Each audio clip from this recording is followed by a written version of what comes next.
নমস্কার, কেমন আছেন আপনারা সবাই? দেবযানীস রান্নাঘরে আপনাদের স্বাগত জানাই। আজকে ভাইফোঁটা।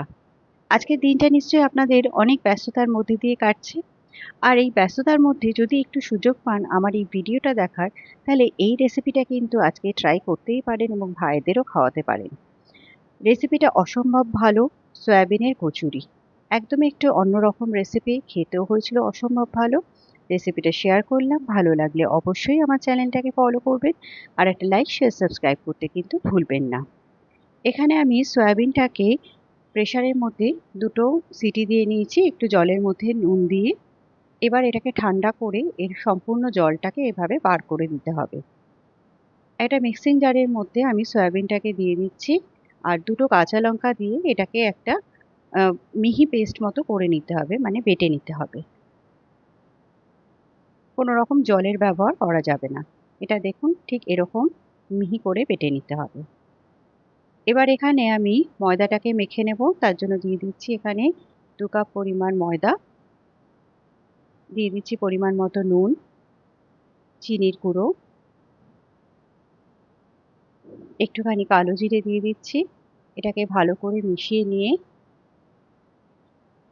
এখানে দিয়ে দেব 2 টেবিলস্পুন মতো তেল। এবার এটাকে ভালো করে ময়াম দিয়ে নেব। ময়ামটা কিন্তু অবশ্যই খুব ভালো দিতে হবে। এখানে দেখুন ময়াম দেওয়া হয়ে গেছে। এবার একটু উষ্ণ গরম জলে কিন্তু এটা মেখে নেব। উষ্ণ গরম জলে মাখলে মাখাটা খুব ভালো হবে।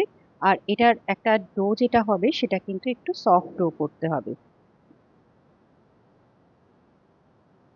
এটা দেখুন একটা সফট ডো তৈরি হয়েছে। এবার এখানে সামান্য একটু তেল নিয়ে এটাকে আরেকবারও একটু হালকা করে ঠেসে নিতে হবে। এতে এটা আরো সফট হয়ে যাবে। এবার এটাকে ঢেকে দিয়ে আধ ঘন্টার জন্য রেখে দেব। ততক্ষণ এখানে পুরটা বানিয়ে নিতে হবে, তার জন্য এখানে দিয়ে দিচ্ছি কিছুটা পরিমাণ তেল, দিয়ে দিলাম গোটা জিরে ফোড়ন, কিছুটা জোয়ান ফোড়ন। এই দুটোকে একটু ভালো করে ভেজে নিতে হবে। এবার এখানে দিয়ে দিচ্ছি বেশ কিছুটা পরিমাণ হিং। হিংটাও একটু হালকা করে ভেজে নেব। দিয়ে দিচ্ছি এখানে একটু আদা বাটা, এটাকেও একটু হালকা করে ভেজে নেব। এবার এখানে বেটে রাখা সয়াবিনটা দিয়ে দেব।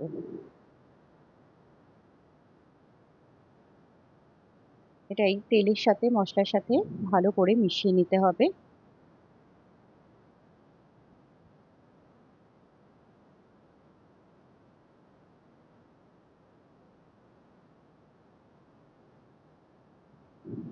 এবার এখানে দিয়ে দিচ্ছি পরিমাণ মতো নুন, সামান্য একটু হলুদ গুঁড়ো, একটুখানি কাশ্মীরি লঙ্কার গুঁড়ো, চিনির গুঁড়ো, আর এখানে আমি ধনে জিরে আর শুকনো লঙ্কা একটু শুকনো খোলায় ভেজে নিয়ে ওটাকে গুঁড়ো করে নিয়েছিলাম, সেটাও এখানে দিয়ে দিচ্ছি, মানে ভাজা মশলা যেটা বলা হয়। 2 চামচ আমি ভাজা মশলা দিয়ে দিলাম। এবার এটাকে ভালো করে মিশিয়ে নিতে হবে। এটা দেখুন খুব ভালো করে মিশে গেছে, কিন্তু সয়াবিনে কিন্তু সবসময় একটু জলজলে একটা ভাব থেকেই যায়। সেই জন্য এখানে দিয়ে দেবো আমি 2 চামচ পরিমাণ ছোলার ছাতু। এর ওপর দিয়ে দিচ্ছি সামান্য একটু বিট নুন। নুনটা আপনারা সেভাবেই দেবেন যাতে একটু বিট নুন অ্যাড করা যায়। আর দিয়ে দিচ্ছি একটু লেবুর রস। এই পুরটা খেতে কিন্তু অসম্ভব টেস্টি হয়। আপনারা ছোলার ছাতুর জায়গায় কিন্তু এখানে বেসনও ব্যবহার করতে পারেন, কিন্তু তাহলে বেসনটাকে একটু শুকনো খোলায় হালকা করে একটু নাড়িয়ে নিতে হবে। এটা দেখুন ছাতুটা দেওয়ার সাথে সাথে কিন্তু এটা কতটা ড্রাই হয়ে গেল। এবার এটাকে নাবিয়ে নিয়েছি, এখানে এটাকে পুরোপুরি ঠান্ডা করে নিতে হবে। এখানে ময়দাটাও আধ ঘন্টা রেস্ট হয়ে গেছে। এটাকে একটু ভালো করে ঠেসে নেব। এবার এখান থেকে লুচির সাইজে লেচি করে নেব। এখানে লেচিগুলো হয়ে গেছে। এবার এর মধ্যে পুর ভরতে হবে। পুর ভরতে হয় কিভাবে আপনারা নিশ্চয়ই সবাই জানেন, তবু আমি দেখিয়ে দিচ্ছি। এভাবে বাটির মতো গোল করে এখানে কিছুটা পরিমাণ পুর দিয়ে দিতে হবে। তারপর এভাবে হাত দিয়ে চেপে চেপে পুরটাকে ঢুকিয়ে এর মুখটা ভালো করে বন্ধ করে দিয়ে হাত দিয়ে প্রেস করে এটাকে এভাবে পুরটাকে চারিদিকে ছড়িয়ে দিতে হবে। আরেকটাও দেখিয়ে দিচ্ছি আপনাদেরকে। এভাবে বাটির আকার করে নিয়ে মাঝখানটা কিন্তু বেশি পাতলা করবেন না। এভাবে পুরটা দিয়ে একটু চেপে মুখটাকে এভাবে আটকে দিয়ে এভাবে হাতে প্রেস করে তারপর চারিদিকে পুরটাকে এভাবে ছড়িয়ে দিতে হবে। এবার এগুলোকে বেলে নেওয়ার পালা। এভাবে দেখুন একটুখানি পুরটা ছড়িয়ে দিয়ে হালকা হাতে এগুলোকে বেলে নিতে হবে। সমস্ত দিকটা সমান করে বেললে কিন্তু কচুরিগুলো প্রত্যেকটাই খুব সুন্দর মতো ফুলবে। এটা একটু পাতলা করেই বেলে নিতে হবে, খুব মোটা কিন্তু রাখা যাবে না। এটা দেখুন ঠিক এরকম হয়েছে। আরেকটাও আমি বেলে দেখিয়ে দিচ্ছি আপনাদেরকে।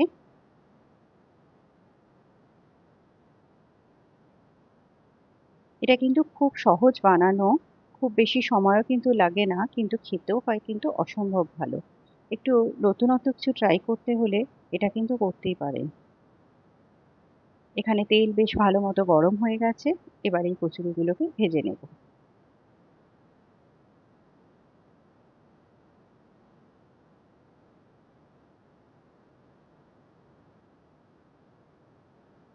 দেখুন কচুরিগুলো কত সুন্দর মতো ফুলছে।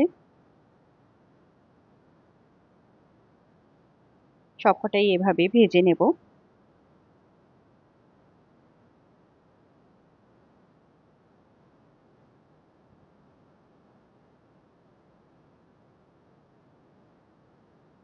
এই কচুরিগুলো যেভাবে ফুলছে এভাবেই কিন্তু যতক্ষণ অবধি আপনি রেখে দেবেন দিন না কেন এটা ঠিক এরকমই কিন্তু ফোলা থাকবে। যদিও কিন্তু এর মধ্যে আমি কোনো রকম সুজির ব্যবহার করিনি, কোনো কিছুই করিনি।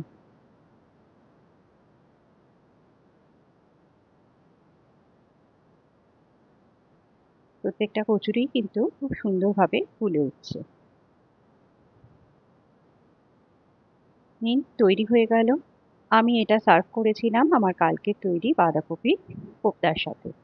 আশা করি আজকের রেসিপিটা আপনাদের ভালো লেগেছে। অবশ্যই একবার এভাবে বানিয়ে দেখুন। আপনারা খুব ভালো খাবেন আমার মনে হয়। এটা আমি আপনাদের একটা ভেঙে দেখাচ্ছি ভেতরে পুরটা কিভাবে স্প্রেড করেছে।